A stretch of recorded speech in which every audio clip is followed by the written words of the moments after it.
Terus? Loh kuwi mau dream nggih ada apa? Minyak toh? Minyak. Mongko nun sewu sponsor terbanyak di sini napa Bu? Pertamina nggih. Lah niku biasanya lek sing jenenge lenga diadain napa? Dream. Lah kuwi dream ki penting. Tanpa ada dream dan minyak, mokal iso bersih dusun wayangan nanggap dalang cahyo sindene tatin titot. Lho ngono kuwi. Mula tepuk tangan untuk dream kita malam hari ini. Bapak Ibu kayak tepuk tangan nggo dream lho. Iki mong ya aku iki kangen dandan 2 jam lho Pak Yoyo. Ngopo? Kok isane dunake dream mbok liyane dream nek yo ono ta? Lah nek liyane enek. Apa? Gentong. Malah saya ning kowe iki mbok ora sia-sia karo wong wedok ngono lho. Sia-sia piye to, Nduk? Ora wong yo nek wis cantik ngene iki ya Mbak Tatin sing cantik ngono ora Mbak Tatin sing kaya dream ngono kan ya jenengan nek ora tanpa wong wedok piye padake? Lho ora apa-apa. Lah aku ora masalah. Nun sewu ya, upaman ning donya enek lanang tok apa wedok tok ya. Sing rugi tetep wong wedok. Kok isa? Lek wong wedok tok bingung arep piye? Lek wong lanang tok ora masalah. Sik nek banci, ayo. Ya ora lah. Masa ya karo ya jenenge wong wedok. Lah lek eneke kuwi witekne ngopo? Kayak apri ya lumayan kae.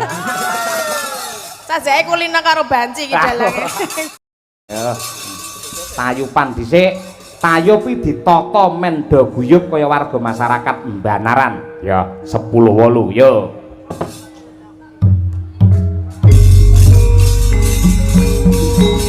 Ya langene kalang benak harapan.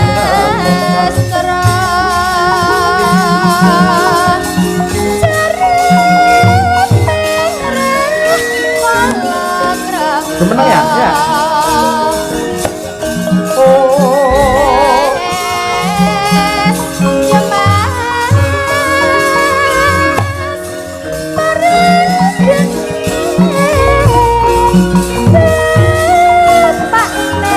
Mbak Tuti sing joget, ayo gimana Mbak Tuti?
Yen sliram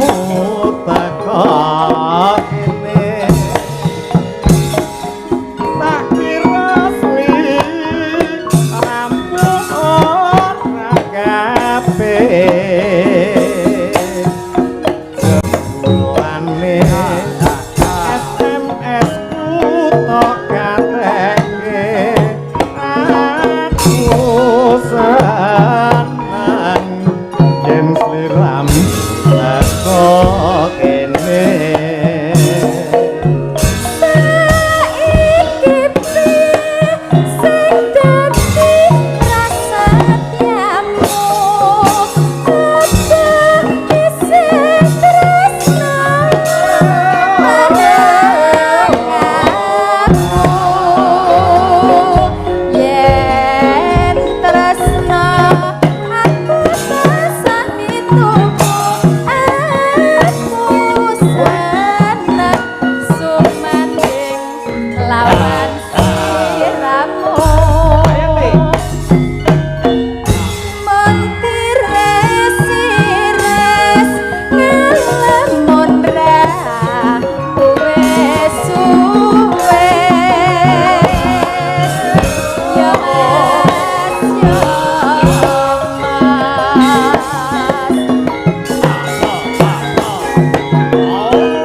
apa Tuku aku ilang waluwa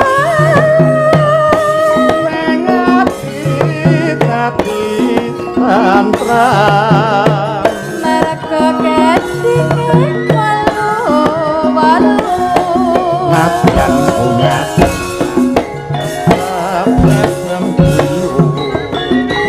Prayogane aja kantang resu lamun asu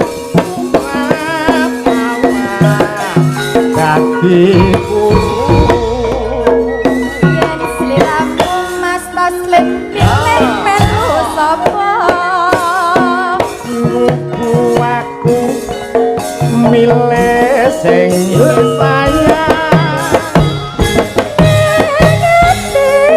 Dadi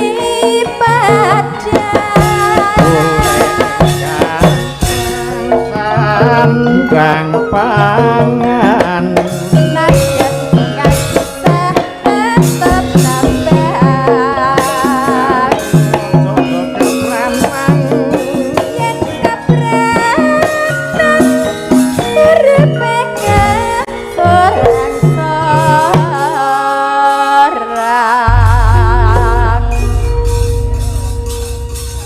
Lumayan. Nyuwun pangapunten Bapak Ibu ingkang saking mriki mbok menawi tayupe ngono le njugat. Mergane niku Mbak Tuti kulinane bedayan.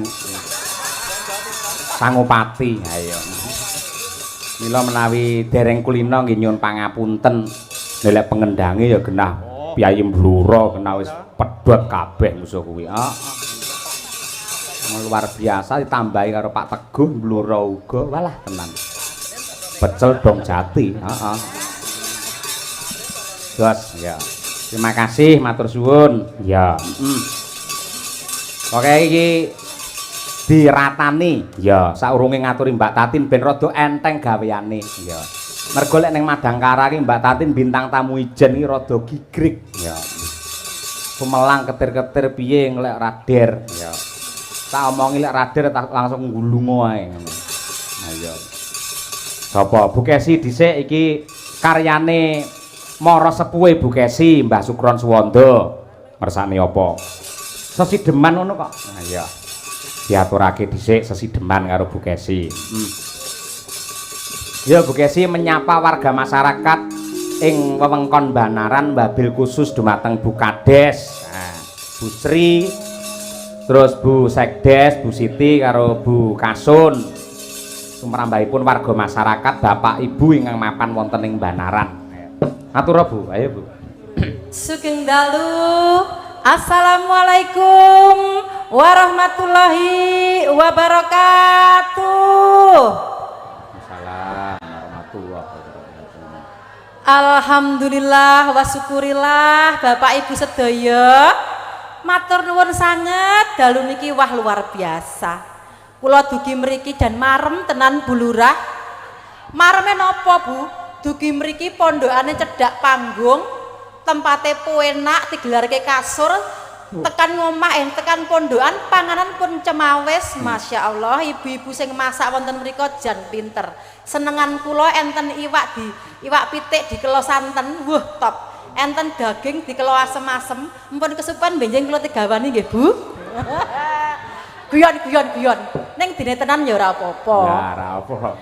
Nyuwun pangapunten ibu-ibu panitia, ibu-ibu ingkang masak, bilih Bu Kesi anggenipun rembukan kirang ing tata krami.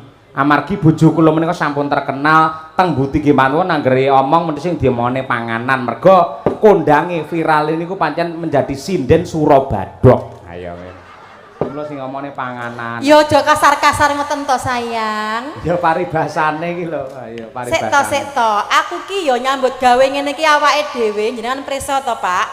Awake dhewe iki ora menutup mripat lho ya. Nyambut gawe awan nggo bengi nggo awan iki engko asile kayane iki ya nggih tuku beras terus awake mangan. Awake dhewe nyambut gawe dadi yoga sinden dalang kuwi akhire endinge iku ya tinggal golek sandang pangan ngene iki. Nggih to Bu Lurah?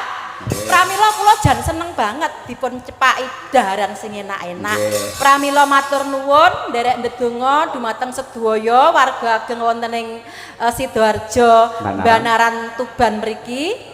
Mugi-mugi sak sampunipun ngawontenaken acara bersih di dusun niki, desa mriki tinebena saking suker sakit. Sedaya dipun paringi lancar usahanipun. Ingkang dados pegawai negeri mugi-mugi belanjane enggal mundhak nggih Bapak Ibu. Ingkang dados petani mugi-mugi panenanipun tambah kathah. Ingkang dados bakul-bakul mugi-mugi lari sedaya bathine kathah.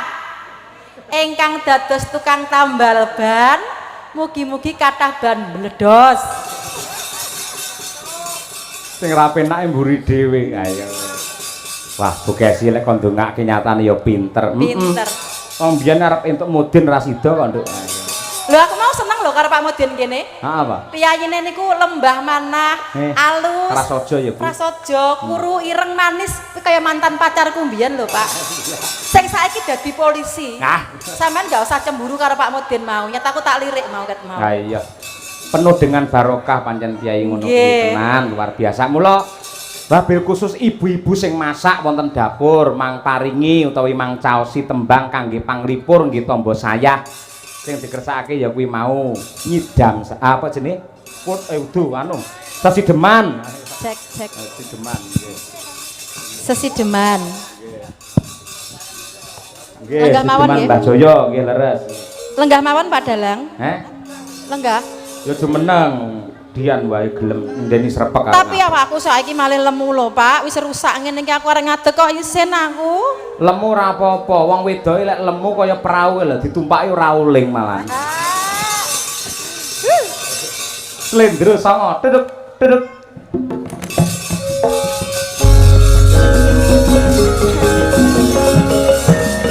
Sumastra carep ning rekowo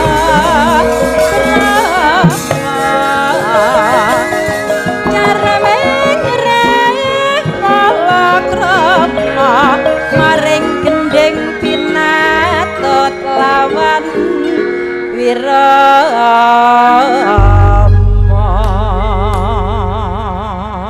nggih nyuwun pangapunten Bapak Ibu sedaya menawi Bu Kesi wau matur bilih awake saya lemu niku pancen nggih leres ning menggawe kula lemu niku mboten perkara pripun-pripun ning atine niku tentrem merga dheke dipek bojo karo dalang sing lumaing jagat kurping langit wong lanang sing paling setia kepada istri ayo mula ya tentrem atine kaya ngono Wah, kuwi. matur nuwun nggih Mas Dalang. Wah, sampean jan ngelem aku tenan bengi iki. Padahal ning omahe ora tau mbok lem kaya ngene lho. Padahal aku ning omahe gawe teh, gawe kopi kepahitan lek mau maido. Teh kok pahite kaya ngene. ngene. Teh karo apa kopi ra seneng kok. Sing seneng napa? Susu. Aja ngono isin. Pak sehat 5 sempurna ngono lho. Lek ngeten kula gadah parikan. Apa? Ikan bandeng gurih rasanya. Pak Cahyo yang ganteng, Bu Kesi yang punya. Wah iya. Aja sampai sing duwe wong liya tak tembak dor. Nggih.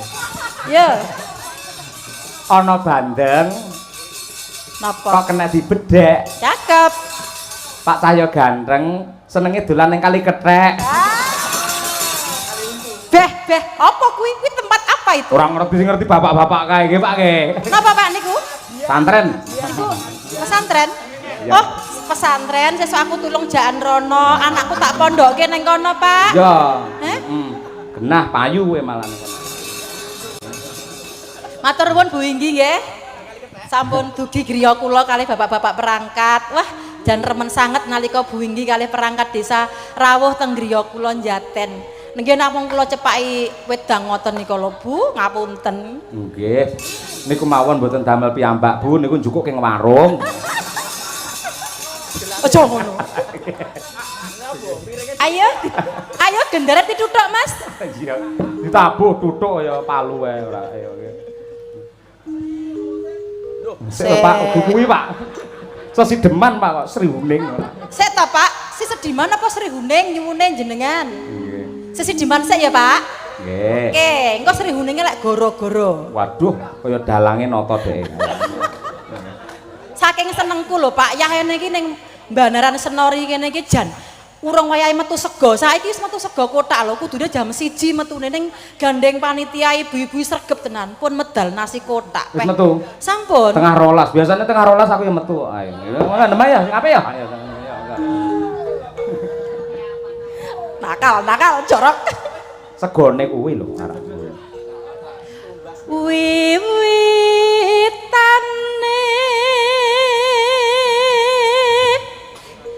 anderek sampeke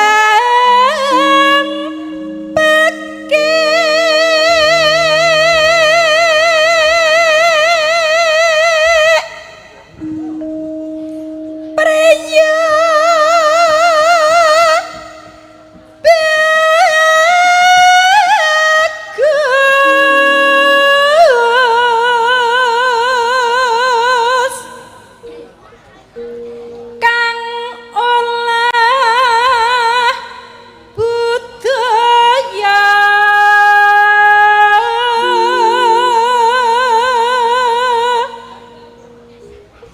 sowan menyang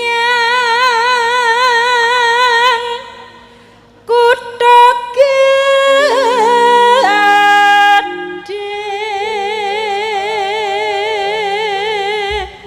Gandeng sampean ki dosen kulino ngajari mahasiswa. Njajal iki rakit tanggen cakepan sowan menyang kutha gedhe iki ajarno iki cah cilik-cilik iki. Iki lho kepenakan untuk 50 iki mau Dan. Ayo.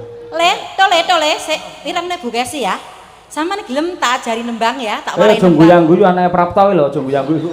Le, Cak Bagus. Dimirengke Bu Kesi, dirungokne. Tak warai nembang ya. Sithik wae, mengko lek iso sampean tak sangoni meneh, tenang wae. Coba diterokke bareng-bareng ya. Dimirengke Bu Kesi sik gendut. Samang Bu Kesi. Sowan menyang kuwi tok ya. Sowan menyang. Yuk. Jiro lu.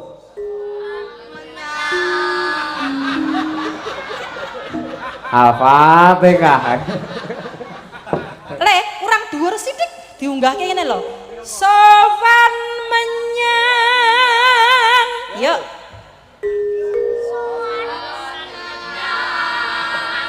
Ape luar biasa. Sithik kas ya, separuh kas. Kutha gedhe. Yuk. Kutha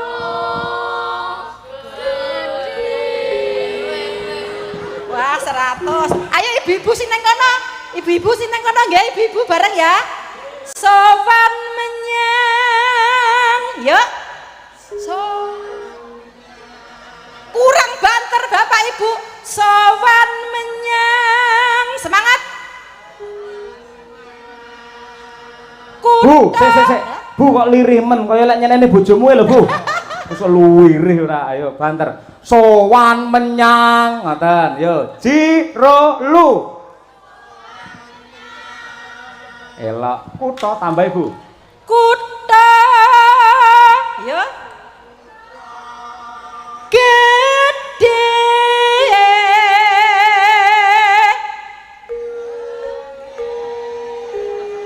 Tepuk tangan untuk ibu-ibu luar biasa Mbak Naras. Matur nuwun.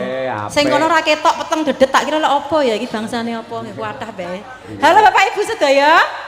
Ya Allah ra ketok lho Pak. Bae teng mriku wau nggih tiyang ya Allah. Rumangsanu apa wiwurunane ya 300 lho ngawur ae ora. Lanjut Bu. Bendera terus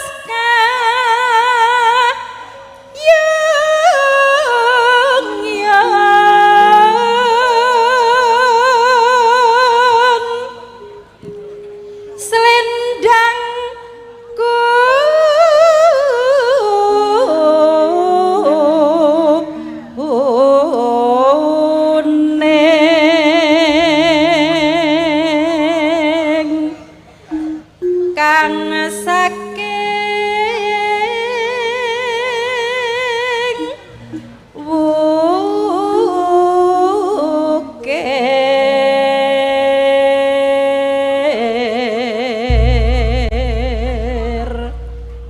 Aja rame ae le.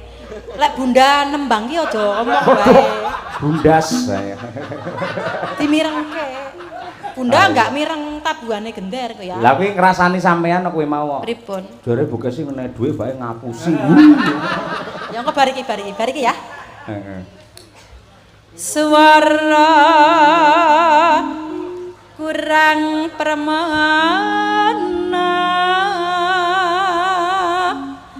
ning wasis ang ngung krom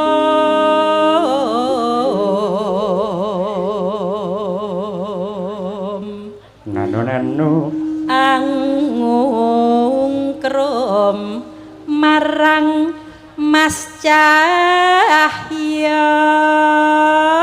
Yo. Sawangen aku lho.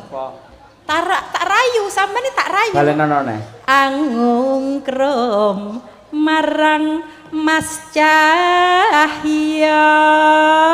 Mung emane Mas Cahya lagi neng kali kethek. Atoh.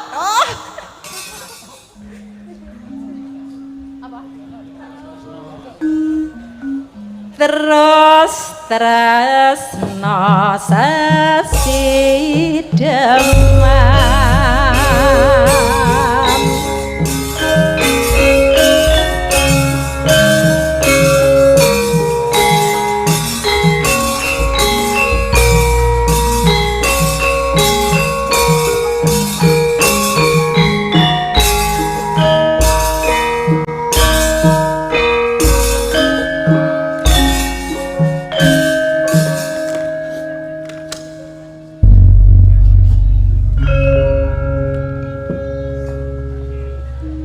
Luweh becik patenan timbang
Terima kasih sembah nuwun Bu Kesi.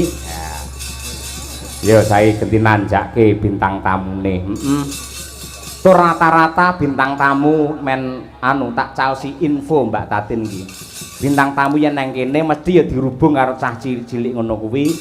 Yen Mbak Elisa mbiyen ki ninggali cah cilik-cilik kuwi udakara 1 juta. Ya. Gandeng iki taune beda paling ora ya 1,5 juta lah nggih anak-anak. Iya. Ya tumpake sepur men jumeneng Mbak Tatin Lestari Handayani. Tidak. Oke, yo.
Kaya sing tak aturake ngarep mau Mbak Tatin, seksine wong sakmene mbane iki. Pripun? Mbak Elisa mbiyen ninggali 1 juta. Niku rak Mbak Elisa ta nggih? Nggih, Mbak Elisa. Nek Mbak Elisa ya pen kajenge Mbak Elisa. Terus Ya, sampean beda mesti ya? Beda. Luwih akeh ya? Ya nek aku ya ndelok engko jajal saking bulurah piye. Mongko bulurah liwati Bu Kesi. Oh, Berarti Bu Kesi. ndelok Bu Kesi piye iki kok? Oh, nggih Bu Kesi ya piye. Dadi Bu Kesi ndelok nang dalange lah tergantung kok dalange piye. Lah aku manut bulurah piye iki bulurah? Malah ubeng-ubengan. Lempar-lemparan. Nggih menika nderek sowan wonten Banaran nggih Pak Cahya. Nggih, Banaran Sidoarjo Senori Sidoarjo, Tuban. Senori Tuban menika Nggih. nembe sepindah menika kula sowan wonten mriki matur sembah nuwun. Menika nderek ndedonga kagem masyarakat wonten ing mriki. Menika acaranipun bersih desa nggih. Inggih utawi sedekah bumi. Oh nggih. Menika nderek ndedonga Pak Bu, mugi sedaya masyarakat wonten Banaran mriki tansah pinaringan slamet, sehat, kathah rezekine. Rezeki ingkang berkah barokah. Nggih, amin. Matur sembah nuwun menika sampun napa jenenge kersa nimbali Tatin sing kaya dream nggih. Matur nuwun Pak Bu, sedayanipun menika nggih nganten iki wujudipun dream ning dandan nganten iki. Aja kloro-loro ngono kuwi lho. Lah ngapa? Mergo kaya dream akhirnya awakmu viral. Lah. Jajal awakmu kuru aking ngono kuwi malah ora kondang. Biayi kene iki mergo kulino nonton ning YouTube, nonton ning TV karo sinden Tatin kaya apa ambak sampean lemu ning nyatane gemesne. Nggih napa mboten Bapak-bapak? Lho, kuwi penggemarmu kuwi, Tin. Ra mungkin iki mau sapa sing ngomong nek kaya dream. Aku. Terus Lah kuwi mau dream nggih ada apa? Minyak toh? Minyak. Mongko nun sewu sponsor terbanyak di sini napa Bu? Pertamina nggih. Lah niku biasane lek sing jenenge lenga diadain napa? Dream. Lah kuwi dream ki penting. Tanpa ada dream dan minyak mokal iso bersih dusun wayangan nanggap dalang cahyo sindene Tatin titok. Lho ngono kuwi. Mula tepuk tangan untuk dream kita malam hari ini.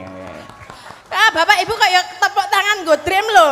Iki wong ya aku iki kangen ngene dandan 2 jam lho Pak Yoyo. Ngapa? Kok isih-isane donake dream mbok liyane dream rak ya ono ta? Lah nek liyane enek. Apa? Gentong. Malah saya nika kowe iki mbok ora sia-sia karo wong wedok ngono lho. Sia-sia Mas piye saya. to, Nduk? Ora wong ya nek wis cantik ngene iki rak ya oh Mbak Tatin sing cantik ngono ora Mbak Tatin sing kaya dream ngono kan ya jenengan nek ora tanpa wong wedok piye padake? Loh ora apa-apa. Lah aku ora masalah. Nun sewu ya, upaman ning donya enek lanang tok apa wedok tok ya. Sing rugi tetep wong wedok. Kok isa? Lek wong wedok tok bingung arep piye? Lek wong lanang tok ora masalah. Sik nek banci, ayo. Ya ora lah. Masa ya karo ya jenenge wong wedok. Lah lek eneke kuwi witekne ngopo? Kayak apri ya lumayan kae. Sajake kulino karo banci iki dalange. Ya ora jenenge lanang karo wedok iki wis dadi siji kaya Adam Hawa mau lho Pak Yoyo. Dadi anane wong lanang kuwi ya karo wong wedok ngono. Dadi nek karo wong wedok iya aja sia-sia. Wong sing sia-sia iki sapa to? Sponsor terbesar untuk Banaran Bersih Dusun niki saking napa, Pak? Pertamina to? Pertamina niku napa to, Pak? Minyak to? Minyak niku diadain napa? Non? Apa? Drum nek mriki drum. Oh, drum nggih. Drum nggih. Lah kowe milih drum apa drum? Ayo. Kula kados drum, Pak Bu. Lho, iki tugasane padha lah. Nggih monggo nek anu masyarakat wonten ing mriki ajeng madhahi teng drum monggo. Ya aja mutung ngono kuwi. Lah sampean mumpung ditimbali dipercaya karo Bu Inggi karo panitia masyarakat mriki supaya nglipur piye carane memberi hal yang senang untuk warga masyarakat aja mutung ngono kuwi. Ya ora apa-apa kok wis dipadake drum. Nggih. Ya wong lagi tengok-tengok cantik lagi menikmati makman saka sing diparingke panitia kok Mbak Tatin kaya drum. Aku langsung, "Hah? Kaya ngene padake drum." Tak gelem. Sing nyek lah aku to. Sampeyan ora ngerti rahasiane seorang dalang. Dalang iki anggere nek sinden dielek-elek, biasane dhek malah seneng. Oh, berarti sengit dulit. Ya aku lho gur ndulit tok gelem, sapa sing gelem kaya ngono kuwi? Lah maksudnya? Ya ora iso tegese senengi tegese memberi perhatian khusus kepada sinden itu sendiri. Oh, nek jenenge ngono kuwi berarti nek umpamane ngunek-uneke berarti sayang. Murah nyapa kok sayang? Lah piye toh? Jarene kuwi mau piye nek ngunekke ngono piye mau? Perhatian. Perhatian adalah tanda dari Seneng. berarti jenengan seneng kula. Seneng antarane dalang karo sinden. Tenane. Ya wegah mosok aku gedene semono mlebu ning drum ya gah. Ya aku ya wegah dileboni ngono sakmono gedene kono padake iki ya gedhe ning cilike.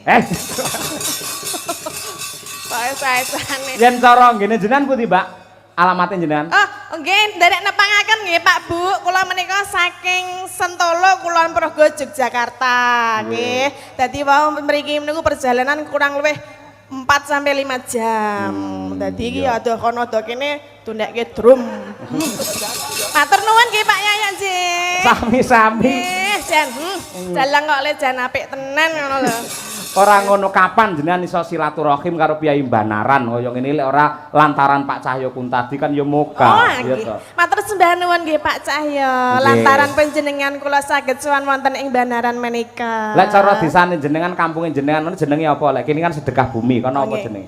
Mriko nggih merti dusun. Merti dusun. Ada perbedaan apa mboten antara Banaran kali Sentolo? Ya bedane ada. Bedane apa? Bedane nek nggon mriko iki mengko sing nonton rapati akeh. Oh. Nek mriki jan tumplek blek sakmene saking mriko ngantos mriko manusia sedaya lho niki. Nggih, ya dicukne wiran ki 300-an kok. Ora nonton ya rugi. Pinten iurane? Ana sing 300, ana sing 250 kene undho usuk ngono kuwi. Oh. Minim iki 130 ki merem dipek pisan. Niku saking masyarakat nggih. Nggih. Nggih monggo lantaran panjenengan. Okay. Panjenengan terus kula. Heeh. Kira-kira kinten malam hari ini saya berapa? Lho sarung, mosok ngono diomongne nang kene. Alah kok dadi Bu, benjang malih nek menawi ajeng nanggap kula mboten sah liwat dalange nggih. Soale menika guntinge landhepe pol iki. Aku ora gunting. Lah apa? Ngelongi.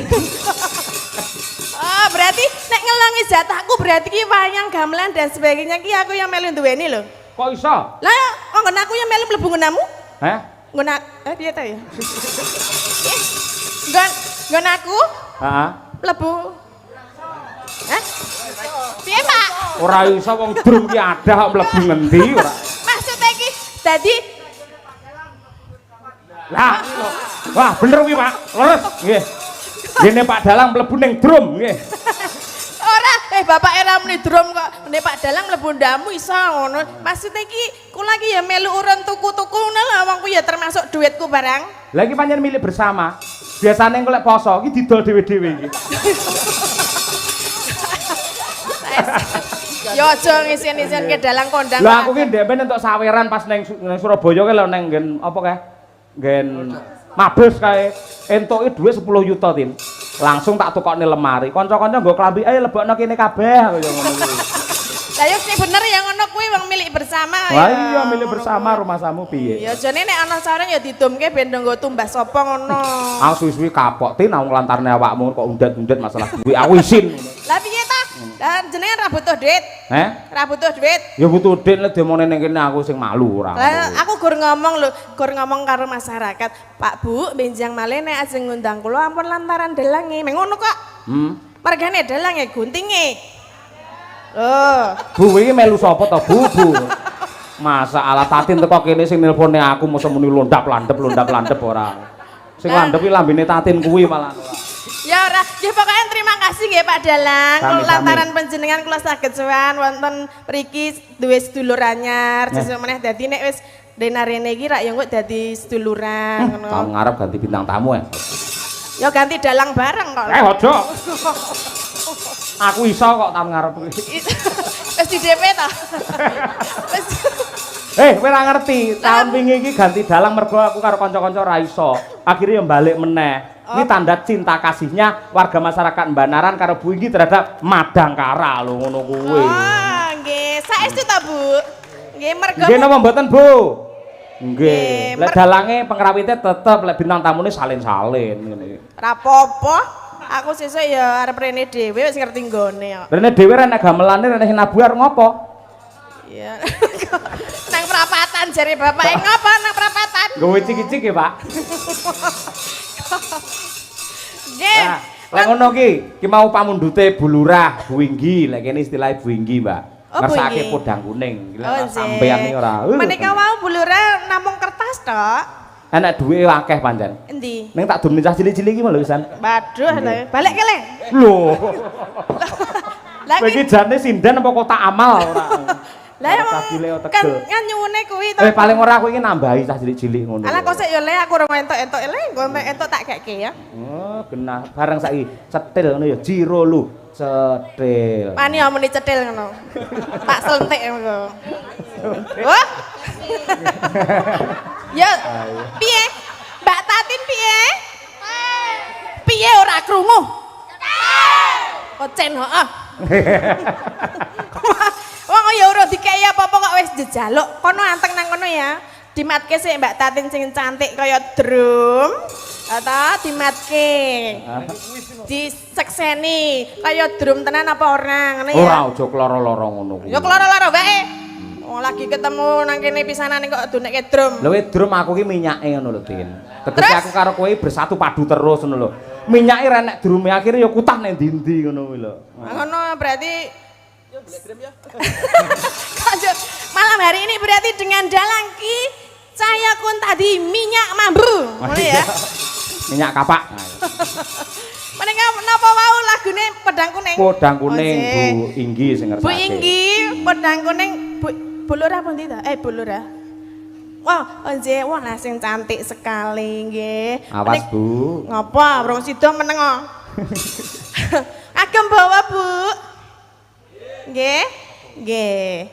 Nggih, nek agem bawa niku biasane ten Yojo 300 Bu, nggih. Yogja ya Yogja Tuban beda nggih Bu nggih. Ayo. Nggih, ora apa-apa pokoke sing penting menghibur masyarakat wonten ing mriki. Aja njaluk karo Bu Inggi wis paring akeh 300 tak siapi anggere apik. Lho iki. Waduh, lha kuwi apik apa orane ra ngerti engko ya. Pokoke lek apik 300 tak kene kowe ning parandene kok elek min 300 kowe. Tombok berarti. Tombok ora nggih. Iya, Pedang Kuning. Nadyan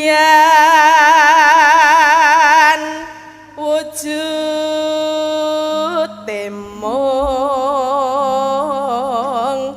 paksi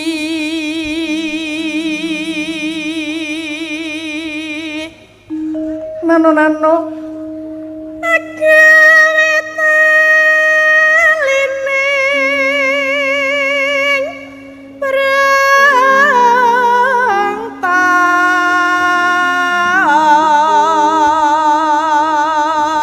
Pripun Pak Bu, swantene sae napa mboten?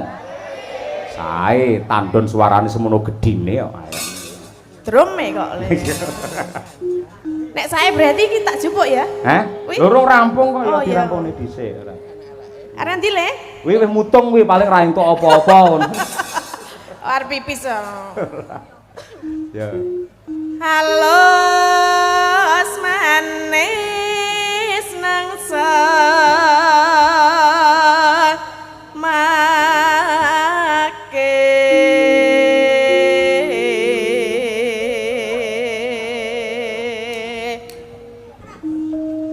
waswingking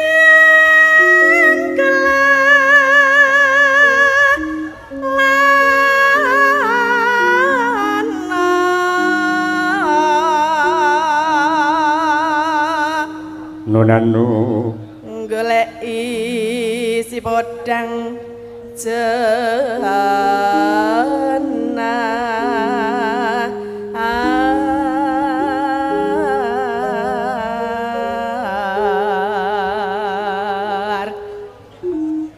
iba bunga henga tiku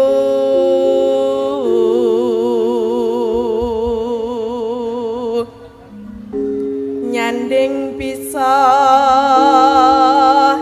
dadi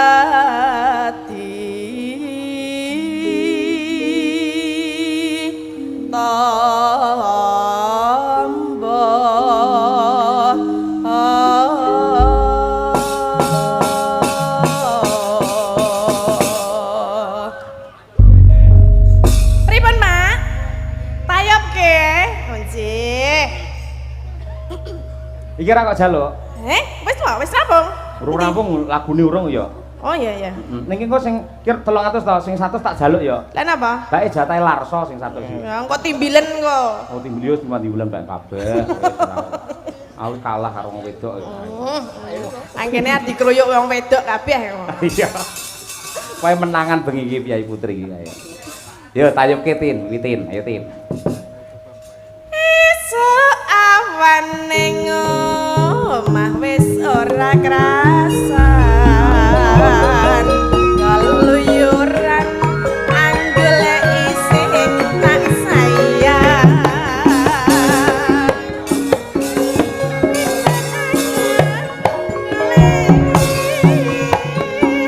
ora krasa esuk awan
kuwi bawa leksana iki paringane Bu Inggi tak caosne jenengan iki 300.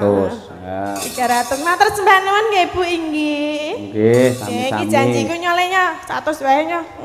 Ora do meneng wae kok kuren. Ngedume piye lek 100 tok iki? Lah, ya songo iki nyepleh 1000. Lumayan kena gitu cilok. Nek nggo tuku cilok lumayan wis entuk 70.000 to Le. Ndelok wayang entuk dhuwit wah lumayan ya.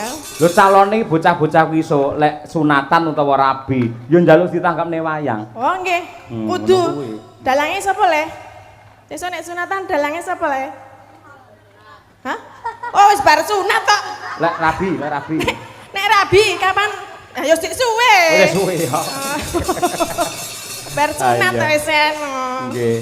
Menika ugi kula aturaken dumateng para pamirsa ingkang mirsani Mbak Tatin lumantar streaming YouTube Kuntadi Channel. Nggih. Yang alhamdulillah sampun 3.600 penonton pasang mata, sembah nuwun. Luar biasa nggih. Dadi niki malam hari ini Pak Bu menika disiarke wonten YouTube Kuntadi Channel. Dadi menika dipun siaraken ngantek tekan seluruh dunia. Leres, Sing mriksani mboten namung panjenengan sing wonten mriki tapi ten pundi-pundi.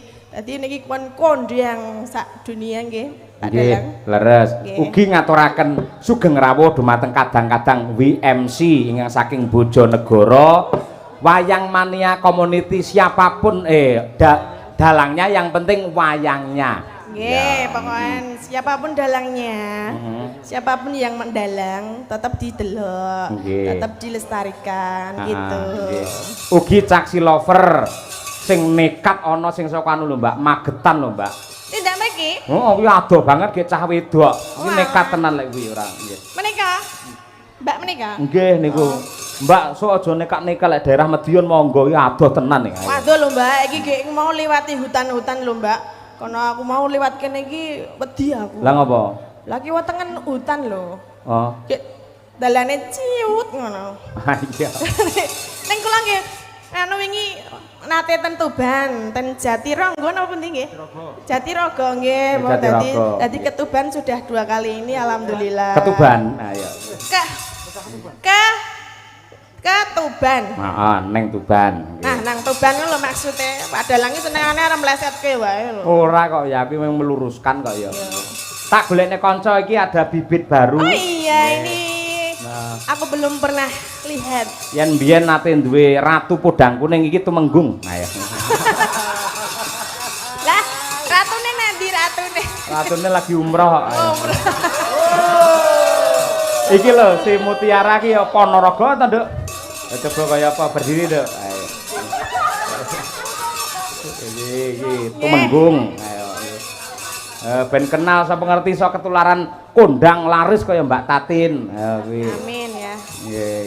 Ya. Dadi ning Madangkarai selalu ada bibit-bibit ngene iki Mbak Tatin. Oh, Jeh. Dadi urung karuan lek sak riat iki melu aku terus ora. Suatu saat ya dheweke pengen hijrah nang endi ngono kuwi. Kuwi terus aku membibit lagi ngono Oh, kuwi. nggih lah ya wonten niku dalang sing napa jenenge sing sae. Nggih. Dadi yo amal ibadahe nggih apik. Meregenerasi. Meregenerasi. Pokoknya panen tumbuh 1 piye PK hilang 1 tumbuh 1000 ngono Nggih, kae. leres nggih. Terus rencananipun diajeng umroh-umroh nih sinden mungkin ya. Oh. Ah. Berarti oh sing ngumrahke Pak Dalang to? Iki Mutiara lagi anyaran ngomong sing ora-ora kuwi ora kuwi. Aku remuk ngumroh ning Lah wau sing kene. setunggal sanjange pun umroh. Lah lek Berarti umroh kan- terus lek liyane ra apa-apa lek Mbak Tuti umroh neng kono piye jal polahe. Dek ro krungu Fatihah panas kok pisan. Iya. Ya selamat malam Mbak Yes, Mutiara. King Dalu, Mbak Nggih. Tatin. Jenengan tasih sekolah. Tasik. Kelas berapa? Semester 4. Oh sudah kuliah. Nggih. Kuliah ya. Nggih. Semester 4 di mana? Wonten isi Surakarta. Oh berarti muridnya Pak ya Bugesi. Nggih, Kita? tapi lentu jurusan. Oh napa? Kula Karawitan. Oh nggih, Pak ya Bugesi kan pedalangan nggih. Nggih, pedalaman. Ayo nggih. Pedalangan kupinge.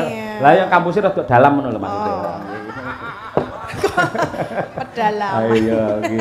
Daleme ndi iki? Ayo, ndi Dok? Saking pundi? Nggih, kula saking Ponorogo. Oh Ponorogo. Nggih. Mau nggih, tindak mriki nggih sareng rombongan napa ki ya, Mbak? Kula wau nunut truk lewat. Oh nono truk. Nggih. Nang nggon sisih ngendi? Ngisor. enten anu sampinge niku lho. Kok le sinden kok nunut truk iki Ben padahal tirakat sik ra apa-apa ora. sesuk meneh aja nunut truk ya. Lah nunut apa? Sesuk meneh numpak drum. Ya. Kowe mangga kok eling-eling lek lara-lara Lah iki nek meledos nggih bahaya, Mas. Ra iso meledos drum iki dadi jenengan mlebu drum langsung glundungke ngono engko tekan kene ya. Kok isa-isane drum. Malam hari ini adalah drum ya. Nggih, Mbak Mutiara sing nendang napa menika? Wonten pamundutan. Gubuk asmara. Nggih. Oke, ngono kuwi siap sedia ngono kuwi. Gubuk asmara Nadianto, lek sampean Mbak Mutiara apa mau gubuk asmara iki pas. Dah Tegese pripun? iki ya ora bakal ambruk gubuke. Lek gubuk tumpak idrum, wah remuk ora. Ya malah kuat toh. Kok iso kuat? Lah ya kan gubuk terus dicagaki drum ya kuat. Mong nang dhuwure kok drume kok lek ora cor-coran kok iso kuwi ora ngono. Ya kok gari ngobong. Kok isa. Piye le wis dijol le duwite? Wah iya ngono pokoke sing adil. Walah jan cekat-cekat terginas. Ayo. Langsung didumke nyek 10.000 lah ya pinter ya. Nek kon ngitung duit ya. Bawane kok gentenan karo Mbak Tatin. Ayo coba. Nggih. Sampeyan sik Nduk Mutiara. Nyingkar nyingkur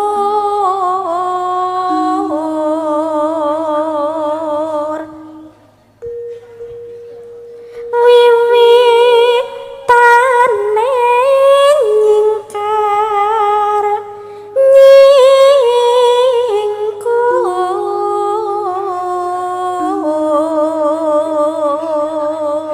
Assalamualaikum Pak Dalang, selamat malam derek wungon saking pinggiran Tenggarong, semoga Madangkara makin jaya saking Pak Lurah Harnoto Kades Tenggarong seberang.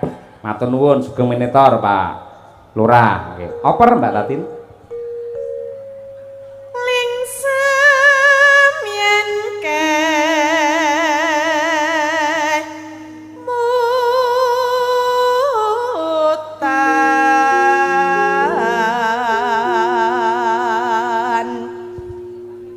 lelampahan kang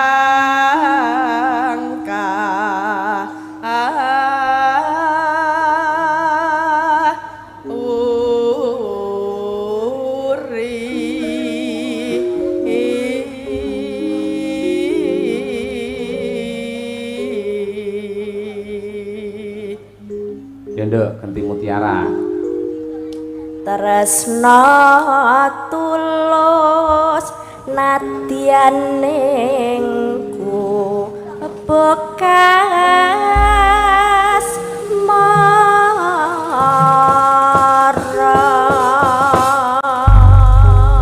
Wis kreatif cengkok wis jos kaya ngono lho. Wis kan sesuk derek Pak Yoyo sing semanggem nggih.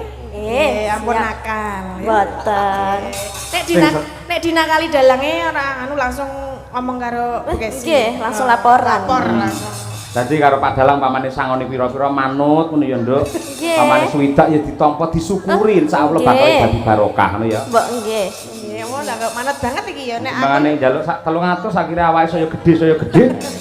Ora apa-apa, sing penting cair. Nah, cair pancen minyak diadain neng drum. Drum. Drum. Yo, gubuk asmara berdua. Oke, yuk. Yen liwat aku kelingan kebelet gawe yen tangan geler neng aja gak gebak tulisan lara depan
gedhi ya.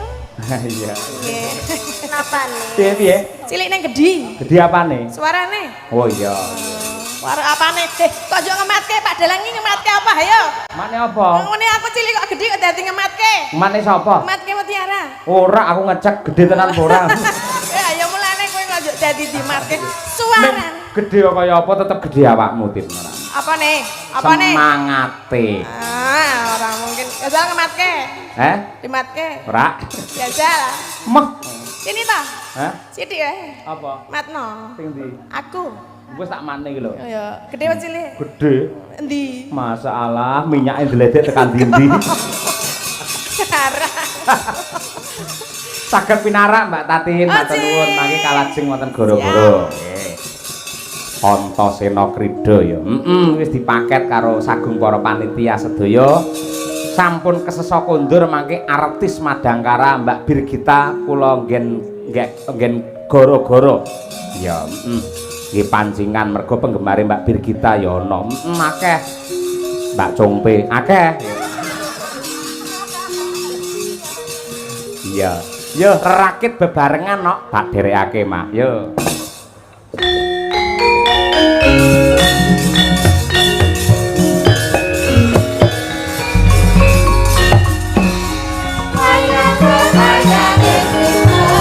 Saya